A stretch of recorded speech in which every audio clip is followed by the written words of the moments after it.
Hello दोस्तों, very good evening. स्वागत है सबका बुल राइडर्स चैनल में। दोस्तों, आज हम लोग बात करने वाले हैं टेस्ला के बारे में। जी हाँ, बहुत लंबे समय से ये होल्ड पे था टॉपिक। टेस्ला पिछले 1-2 साल से कंटिन्यूसली ट्राई कर रहा है इंडियन गवर्नमेंट के साथ में कि उसे इंडिया में कहीं ना कहीं से एंट्री मिल जाए अपनी गाड़ियाँ बेचने की। लेकिन एक बहुत बड़ी कंडीशन जो है वो इंडियन गवर्नमेंट ने लगा करके रखी हुई थी, और वो मेरे ख्याल से डेफिनेटली सही भी थी। वो कंडीशन वहाँ पर होनी ही चाहिए। कंडीशन ये थी दोस्तों कि टेस्ला जो है अपनी गाड़ियाँ बेचना चाहता था इंडिया में, जो बनती थी चाइना में, लेकिन मार्केट वो इंडिया में या सेल इंडिया में करना चाहता था। तो इंडियन गवर्नमेंट ने एक रूल लगाया था यहाँ पे कि भाई अगर आपको वो गाड़ियाँ टेस्ला की अगर इंडिया में बेचनी है तो इंडिया में ही आपको अपना जो मैन्युफैक्चरिंग यूनिट डालना पड़ेगा, ताकि यहाँ के लोगों को रोज़गार मिले, यहाँ के गवर्नमेंट को फंड्स मिले टैक्सेस के रूप में। लेकिन मस्क जो है वो रेडी नहीं था इस चीज़ के लिए। लेकिन आखिर में इंडिया जैसे बड़े मार्केट के सामने उसे झुकना ही पड़ा। वो एक नए प्रपोजल के साथ जो है वो आया है, और उसके बारे में बात भी हो रही है इस बार। जो गवर्नमेंट देख रहा था कि चाइना को इस चीज़ से फ़ायदा होगा, उस चीज़ का फ़ायदा हमें भी होना चाहिए। जो टैक्सेस ने लगभग गवर्नमेंट ने जितने की गाड़ी थी उतना ही टैक्सेस ने लगभग 100% टैक्सेस लगाया था। जो गाड़ी 20 लाख में बन रही थी, बिक रही थी, वो गाड़ी इंडिया में 40 लाख में बिकने वाली थी इंडियन गवर्नमेंट के रोड़े अड़काने के बाद में। लेकिन 40 लाख की गाड़ी इंडिया में इतना इजीली कोई नहीं खरीदेगा। बहुत ही छोटा ग्रुप है जो कॉस्टली गाड़ियाँ खरीदता है। इंडिया में मेजर जो लोग हैं वो मिडिल क्लास या अपर मिडिल क्लास की रेंज में आते हैं। तो 20 लाख 25 लाख तक गाड़ियाँ खरीदी जा सकती है, उसके ऊपर खरीदने वाले बहुत कम है। तो टेस्ला को ये चीज़ बहुत अच्छे तरीके से समझ में आ गई थी। अगर वो 40 लाख के साथ में इंडिया में जाता है तो उसकी गाड़ियाँ वैसे भी नहीं बिकने वाली। अब बात ये हुई कि आपको पता होगा, मेरे ख्याल से एक हफ्ते की बात है, इंडिया के जो पीएम है उनको स्टेट टूर के लिए बुलाया गया था यूएस की तरफ से, और वहीं पर कुछ बातचीत हुई। तो उस बातचीत पे क्या बात हुई वो मैं अब आपको बताने वाला हूँ आर्टिकल के हिसाब से। अब देखिएगा, मैं आपको लेकर के चलता हूँ टाइम्स ऑफ इंडिया पे, इकोनॉमिक टाइम्स में, माफ़ कीजिएगा। यहाँ पे आप देख सकते हो कि 20 लाख में टेस्ला मिलने वाले ही मक्स की इंडिया में एंट्री हो चुकी है। यहाँ पर मक्स भाई क्या बोल रहे हैं कि भाई जो को टेस्ला जो है मैं इंडिया में हमेशा बेचना चाहता था, और उसका प्रोजेक्ट जो है काफ़ी दिनों से पेंडिंग था, और वो अब थोड़ा स्पीडअप होते हुए दिखाई दे रहा है। ये भाई साहब इंडिया में एक फैक्ट्री डालने वाले हैं जिसकी कैपेसिटी होगी 5 लाख यूनिट पर ईयर, यानी साल के 5 लाख गाड़ियाँ ये लोग बनाएंगे। ऐसा स्टार्टअप यूनिट यहाँ पर डाला जाएगा, और इसी कंडीशन पे जो है इंडिया ने इनको परमिशन, मतलब इंडिया की तरफ से इनको परमिशन मिल सकती है। अब थोड़ा नीचे जाके हम लोग समझना चाहते तो थोड़ी डिटेल में और मैं एक बात बता दूं।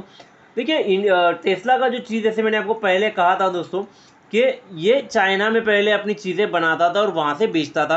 तो अब ये इंडिया को एज ए एक्सपोर्ट बेस बनाना चाहता है, इंडिया स्पेसिफिक रीजन के लिए। यानी इंडिया में ये खुद गाड़ी बना के इंडिया में भी बेचेगा और इंडिया के बाहर भी ये बेचेगा। जिस तरह की सिचुएशन अब चाइना में बनती हुई दिखाई दे रही है, अगर आप थोड़ा बहुत ग्लोबल पॉलिटिक्स के बारे में आइडिया रखते हो, तो चाइना से कंपनियां भाग रही है। और ऐसे समय में मक्स को भी कोई अच्छा एक स्टेबल कंट्री चाहिए जहां पर चीप लेबर अवेलेबल हो, और वहां से वो अपनी गाड़ियां बना के बेच सके, इंडिया में भी और इंडिया के बाहर भी। जैसे मैंने यहाँ पे आप देख सकते हो कि बहुत लोकल मैन्युफैक्चरिंग एंड एक्सपोर्ट के लिए ये भाई साहब यहाँ पर अपना प्लान जो है वो डालना चाहते हैं। अब जैसे मैंने आपको बताया कि पीएम मोदी की एक विजिट थी यूएस में, और यहाँ पर इनकी मीटिंग हुई, इनकी बातचीत हुई, और यहाँ पर मक्स भाई साहब बहुत प्यार से ये कह रहे हैं कि भाई मैं फ़ैन ऑफ पीएम मोदी, मैं पीएम मोदी का बहुत बड़ा फ़ैन हूँ। और पीएम मोदी ने भाई इनको पुश किया है कि आप आकर के इंडिया में अपनी जो है वो फैक्ट्री खोलो, और मैं बहुत कॉन्फिडेंट हूँ आपके ऊपर कि आप बहुत अच्छा काम करोगे, और बहुत ही जल्दी हम आपको यहाँ पर जो है वो एक्सेस दे देंगे। जब भाई इन्होंने अग्री कर लिया कि मैं यहाँ पर एक प्लांट जो है वो डाल दूंगा इंडिया में। अब यहाँ पर एक बहुत बड़ी चीज़ ये समझ में आती है कि ये उतना उतावला क्यों है। तो मैं आपको बता दूं, इंडिया का जो ऑटो मार्केट है दोस्तों, वो लगभग 4 नंबर पे आता है। इसलिए हमने पिछले साल 3.9 मिलियन यूनिट्स बेच चुके थे। हम लोग चौथे नंबर पे है, पहले पर चाइना था, यूएस था और फिर जापान था और इसके बाद में हम लोग आते हैं।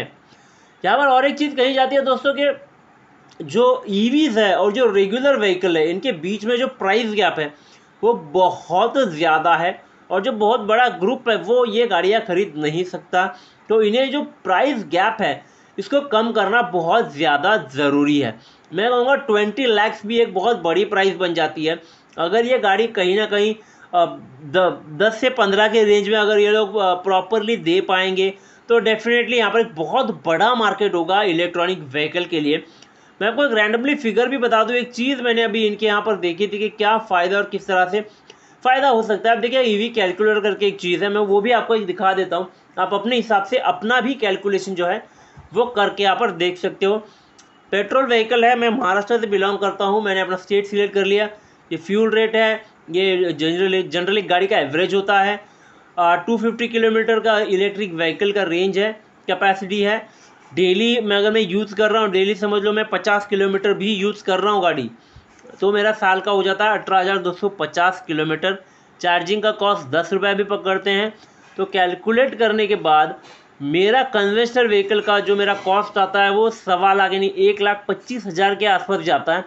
लेकिन वही अगर मैं इलेक्ट्रिकल व्हीकल यूज़ कर रहा हूँ दोस्तों तो मुझे पर किलोमीटर 1.60 रुपया, तो सिर्फ 30,000 रुपये के आसपास मेरा खर्चा आता है। तो मेरा कम से कम 1 लाख रुपया जो मैं फ्यूल के ऊपर खर्चा कर रहा हूँ वो मेरा बच जाएगा यहाँ पे, जो कि एक बहुत ही सिग्निफिकेंट दोस्तों यहाँ पर एक चेंज होगा अगर गवर्नमेंट इसको बहुत सीरियसली और प्रॉपरली इम्प्लीमेंट करती है तो।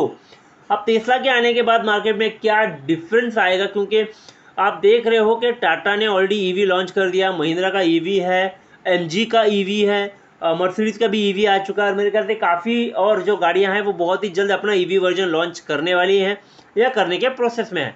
तो टेस्ला के आने के बाद जो टेस्टेड एंड वेरीफाइड है अपनी गाड़ियों के साथ में, देखना यह है कि उसकी गाड़ियां इंडियन रोड्स पे कैसे चलेंगी जहाँ पे रोड कम खड्डे ज़्यादा होते हैं।